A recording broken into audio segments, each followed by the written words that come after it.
to another edition of Be the Change Georgia, where we amplify the voices of the inspiring business leaders surrounding the B Corp and social impact movements across the Southeast to help you learn how to build your legacy at the intersection of people, planet, purpose, and profit. Today, Nathan had the pleasure of sitting down with Dr. Joye Purser, the first ever Senior Executive Regional Director for Cybersecurity for the U.S. Department of Homeland Security. She is a nationally recognized global security leader with extensive experience in cybersecurity, enterprise risk management, pandemic recovery, and government budget oversight. Her career includes working for the U.S. Department of Homeland Security, the White House, the Pentagon, the private sector, as well as serving on the board of Cyversity and volunteering in her community. In this episode, Nathan and Dr. Purser discuss what she wishes everyone knew about cybersecurity, what every business leader should know about malware, spyware, and ransomware for protection, and resources to help business leaders understand and build a solid cybersecurity culture. Okay, let's jump right into the episode with Dr. Joye Purser. Over to you, Nathan. Hello, and welcome back to another episode of Be the Change Georgia. Today we're joined by Joye Purser, Dr. Joye Purser. Welcome to the show, Joy. How are you? I'm doing well. Thanks for having me. Yeah, excited to have you on here. I know you're our first cybersecurity expert joining the show. So very interested to unpack not just what you do and the knowledge you carry, but your story as well. So welcome Great. to Thanks. the show. I think we'll have a good discussion. Yeah, excited for it. So let's jump right in. So what do you wish everyone understood about the field of cybersecurity and the why that fuels your passion in that field? Nathan, I think cybersecurity is everyone's responsibility. It is down to the individual's responsibility. And yes, businesses and organizations need to take care of it, but just an individual awareness of things like complex passwords or changing your passwords and all the other things that go with protecting your information. I wish more people understood that it really is an individual responsibility. You asked about my why. And so I'd love to share that when I was younger, I grew up in a small town in middle Georgia called Cochran. And there was a time when I was a little girl where my dad was working and my mom was staying home with us.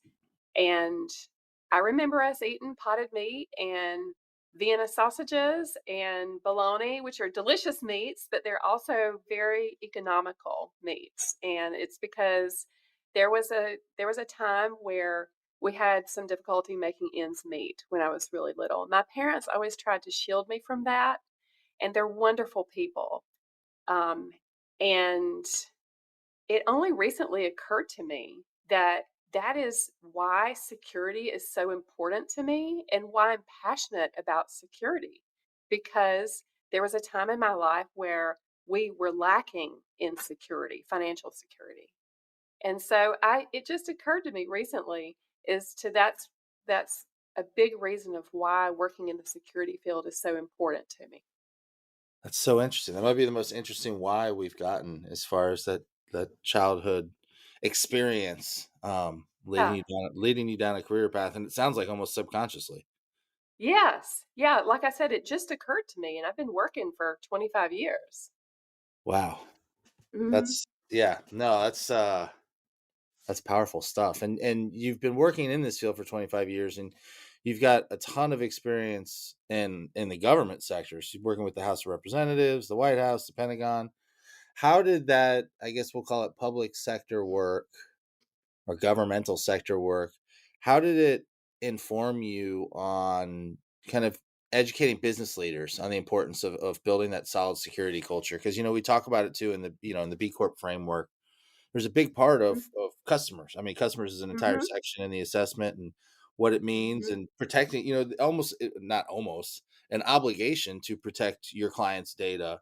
So how did that experience in the government sector lead to your work in the private sector? So my work in public service included 9 years at the Pentagon. And anybody who's worked with the military or served in the military knows the value of protecting sensitive information. And whether it's your training in the military or just your everyday work in the Pentagon, protecting American lives and our democratic way of life is the mission. And so You have frequent training on how to identify an internal threat potentially. What are the warning signs?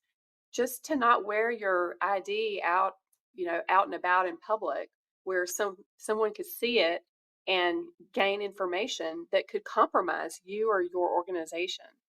So that security culture was just built into everything that the military does. And so I was there for a long time. In terms of business owners, I think they should understand that building a security culture doesn't have to be expensive. It just has to be done with intention and awareness. There's a lot of free resources out there that we can discuss later, but it really is something that is the business and individual's responsibility. No, it's and it's becoming more and more. I remember my last job, just how many just bad phishing attempts we got, and just, Yes. where it's like it's as simple as looking at the email address or knowing that your CEO goes by Jeff and not Jeffrey, and then he'll never ask you for an Amazon gift card for your for you to buy four $25 Amazon gift cards in an email. So, but Well, some of it's so basic, but obviously it's kind of like the old, like, if they're doing it, somebody's falling for it. and as a matter of fact, 78% of cyber attacks start as an email. So email compromise is really important in just understanding that that is the way in for the vast majority of cyber breaches. Wow, that's Yeah. terrifying. So all you need is one employee not paying attention, and well, that'll keep you up at night, business owners. So, speaking of which, what is one thing that every business leader should know about malware, spyware, the ransomware that's out there that would help them protect them from, well, kind of catastrophe that we just talked about, and the effects on their business? Well, since the pandemic, the FBI has seen a 300% increase in reported targeted cyber attacks. So a lot of that is ransomware, some of it's malware, spyware. And so educating your team, whether you work at a nonprofit or a Fortune 100 business, informing your team and educating them on what are the indicators and things to look for, to not click the link, to enable multi-factor authentication. In other words, when you access a website, that there are two ways that your identity is confirmed, either with a password or with a passwordless system that's new, or with some other way, a text or a phone call to prove that it's you, really can thwart the vast majority of breaches and attacks. So there's really just some basic cyber hygiene that business owners can apply to their organizations to help protect them. And what about I mean, some of the education, I guess, for employees, like, I don't know if it's a what would you recommend, but just as far as, I mean, we did it in onboarding, we had occasional Yes. reminders, but what is something for employers to tell their employees to look out for, and kind of the education, the cadence that you recommend, things like that? I recommend that the head of human capital or the head of security, depending on how big the organization is, if it's an organization of two, probably one of the two, identify a good source for just simple or free training on internet security. It really can be basic. I mean, places like LinkedIn or CISA are great resources for free information that people can go to. And what we did at the Pentagon is that there were annual trainings for employees and there was a test. So you could opt for the test at the beginning of the training. And if you passed like 70% of the question, then you didn't have to go through the entirety of the training. So people start to feel like their time is wasted if they've seen something over and over again or if it's not interesting. So I see an evolution towards trainings that are more interesting or fun or engaging and making it something that employees want to pay attention to. And if they really are pressed for time, they just take the test, demonstrate that they have the knowledge and skills for basic cyber protection, and then move on with their day. And having fun with it. We had a whole Slack channel dedicated to bad phishing attempts. Yes. Those are always, and there's some doozies in there too, where they're so glaringly obvious, but And then I know, University of Georgia actually sends fake phishing emails, and basically, Yes, if you fail one, you're taking that class. that's right. That's pretty common. um, Pivoting a little bit from the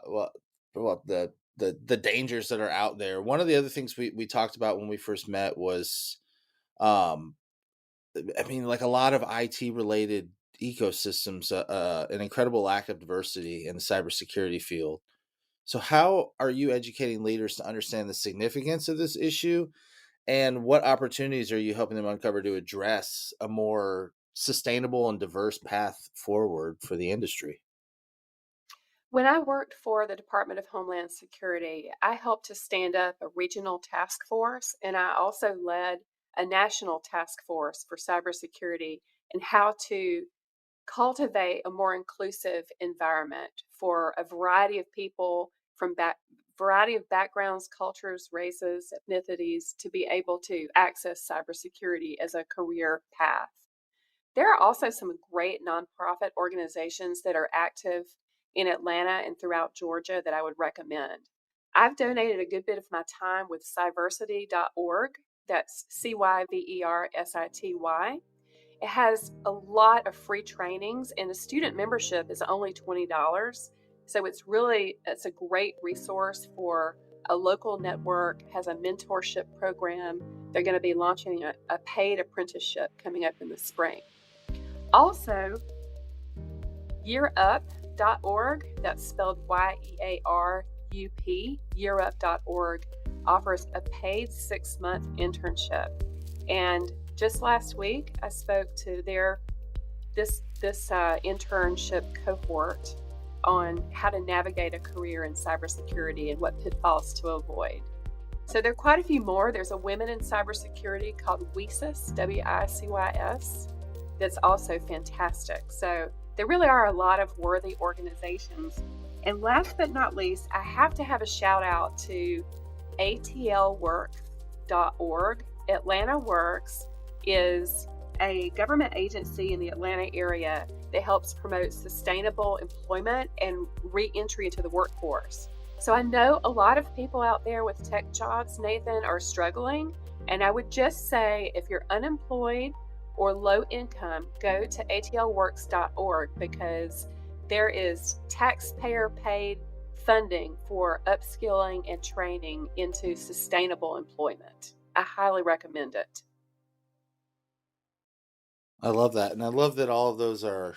Yeah, I love the focus on upstream solutions too, because I think it's often overlooked as we talk about diversity on our teams. I think we tend to think fairly selfishly of like, what is our team, what are our demographics, what are our percentages, but if the ecosystem is still fairly homogeneous, then we're all kind of fighting for that same sliver of diverse talent versus thinking upstream with some of those organizations you mentioned, like Year Up, that is focused really on like, where are we in 10 years from now? What Yes, impact are we actually having on the diversity in our ecosystem? Or are we just worried about our own annual impact report? that's right. What resources are out there that are easy to understand, especially maybe thinking small entrepreneur? Like I went out on my own full time last year. I'm not very tech savvy. So what's out there and what can they apply to build a good security culture for their people and their businesses? I look to, start hiring people. So think kind of putting yourself in my shoes, or a small entrepreneur shoes who's hiring employees 2, 3, 4, rolling out emails. What are some things that are out there that they can use to kind of wrap their head around this, and start, putting down that foundation of like not getting, because I mean they're coming after everybody now. It's true. So if I were an organization of one or two, like a very small, not well funded startup or a nonprofit, there are a couple of websites that I would We go call to we for call those, by the way, we call those bootstrapped. bootstrap organizations. Yes. There are a couple of websites like CISA.gov that I would suggest because there's a ton of information that's already paid for by our taxpayer dollars. CISA.gov would be one. And also, honestly, Nathan, I would go to YouTube or LinkedIn. LinkedIn has a ton of trainings, and almost all of them are free. And so I would just Google around on LinkedIn for some basic cyber hygiene if it were a very small organization. Now, let's say you're a startup and you have a little bit of seed money to get going, or maybe you have 10 or 15 employees. Um, I and some of my friends are virtual CISOs, in other words, contract or part-time advisors in cybersecurity. So for a fairly low cost, you can contract somebody to come in and consult to get you started. And it doesn't have to be a long-term arrangement. It could be a 1 month retainer or a 6 month to help get the basics for the company. For example, if we get hit with ransomware, how are we going to have our backups configured? What's our most important information? How do we avoid paying that ransom and being able to get right back into our backups? How do we practice that? Cybersecurity is a really complex field when you start to study it every day. How do you control people accessing certain folders or files? How do you put in controls so people have to put in a password that's complex? How do you force people to do the multi-factor authentication? There are so many new products that you can outsource and they're not expensive, but you really need somebody if you're more than just two people. I think you need somebody to consult to help get it going. And then once you've got the foundation, just like a website or any other element of your business, then you can roll on and feel better that you've got that solid foundation for security. It's the old adage, spend money to save money. Yeah, and it doesn't have to be a lot of money in the beginning. And I would say that it really helps buy down catastrophic risk of if you have assets that are monetarily valuable or sensitive information about employees, social security numbers, anything like that, that you want to figure out how to protect it from the get-go. Well, yeah, that, and I mean, you think about, and again, I keep coming back to the B impact assessment in that customer section of making those commitments to your clients. They're kind of empty without the right security protocols in place. Yes. This is my favorite question of the podcast that I love asking everybody. It's the curveball that everybody kind of looks at me and goes, "Why'd you ask me that?" What is one question that you wish we had asked you? And obviously you get to answer it. So what's one thing that we didn't ask that you'd love to address? Anywhere, I guess really anywhere. Be about your childhood, whatever. Your why, the work, the cybersecurity, whatever you feel like taking on. How do you build a positive culture in your teams? That's the Ooh, question that I'd love to address. go for it. I'd love to hear the answer. Nathan, we as a nation are globally are undergoing so much change. We have just, hopefully, fingers crossed, emerged from a global pandemic, and there are things that will never be the same.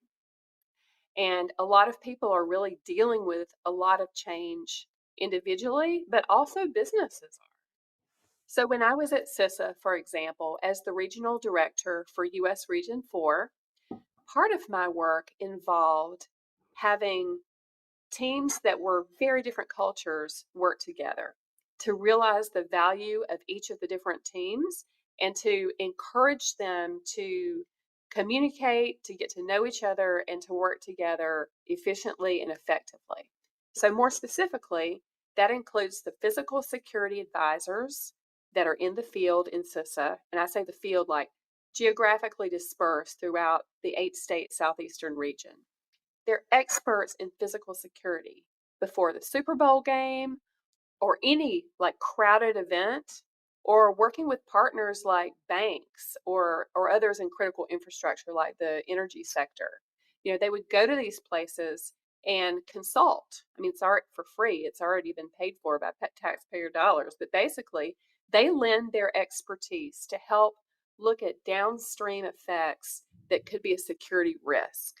And so help organizations see those and then patch that up ahead of time.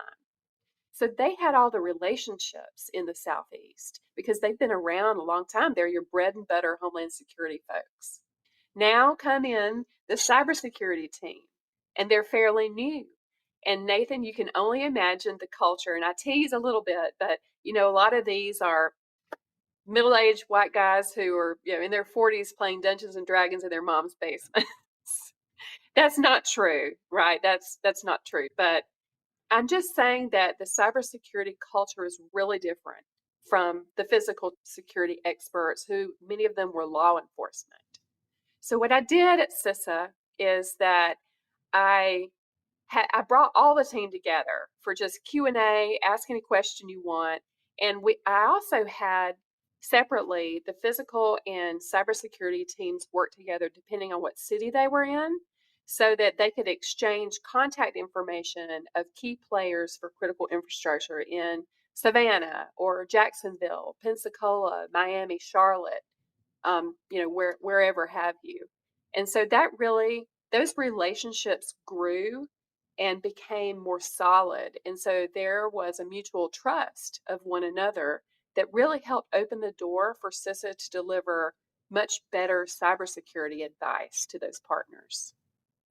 That's awesome. No matter the field, team building, especially now. You Yep. talk about coming out of the pandemic, just with, even I mean, it sounds like it was already dispersed before. Like the company I worked for, we were, already remote. But I Yeah. think more companies are facing that. And how do you even build those little clusters of the regional teams, that are in the same city, and just let them get together, as a team, is one of those challenges I think every company is reckoning with. And I think some people are just giving up and saying come back to the office. But I think somewhat the toothpaste is out of the tube. I agree, Nathan. I think the hybrid work environment is beneficial because it allows people a better quality of life, because they don't have to deal with traffic and they don't have to deal with the stress of getting into the office. However, I do think that it's important to discern when a face-to-face meeting is valuable. May not always be required, but I reflect on times in my career where I really connected with people and they were always face-to-face. Agreed. Yeah, no, it's definitely still something you can't replicate. And the CEO or your True. director is never coming into your kitchen to refill their coffee. If they are, there's another discussion to be had. Um, well, where, if our listeners wanted to follow you and learn and follow you on social, where could they find you? And yeah, what are any other resources you want to share for us to put in the show notes? Thanks for asking. They can go to eastbysouthsolutions.com, which is the website for my advisory consultancy. And it talks about some of the professional services that the business delivers. And they can also look me up on LinkedIn. There's only one Joye Purser, JoyePurser. So hit me up on LinkedIn. I only link with people I know, so I will look to get to know you if you hit me up on LinkedIn. Just it's a security thing. But I look forward to hearing the podcast and helping in any way I can. I love that new tip. That's a good way for me not to have to feel bad about not accepting requests. It's a security thing. Yeah, You can always smash the follow button and follow Joy. So that's right. Yes. then once you get to know her, you can connect. So I love that, Joy. Well, thanks so much I learned a ton. I'm like, might be the first one we've recorded where I sat here taking notes. Wow. As I think about, like, protecting all kinds of different, even just Google Drive, just making sure that it's protected, 2-factor authentication's turned on, all the little things that everybody can do, and then kind of just become a student of this, and occasionally just looking up what's new and what the new threats are, and kind of staying abreast of, again, investing time and a little bit of money to save yourself serious headaches down the road. Nathan, it's kind of like getting your oil changed in your car. It doesn't have to be a full-time thing, but just a little bit of awareness and just pay a little bit of attention to the maintenance of that can really go a long way. I love it. We're going to end it on that. That was a great mic drop. Cybersecurity. It's like an oil change. Do it. Well, Joy, it's been an absolute pleasure. I appreciate it. And thanks for coming on. I had a great time. Thanks again. Well, that wraps up another edition of Be the Change Georgia. We're grateful, as always, for the opportunity to serve you with this content and grow this incredible community of purpose-driven B Corp leaders. If you haven't already, we would be grateful for you to rate this show wherever you get your podcasts by simply tapping the number of stars you think it deserves and sharing it with a friend. This helps us get the word out and continue to use our collective influence as a force for good. This podcast wouldn't be possible without the help from our production team at Chat with Leaders Media. Learn how you can launch your own podcast to grow your business at chatwithleaders.com. Thanks again for listening, and now go be a leader worth following.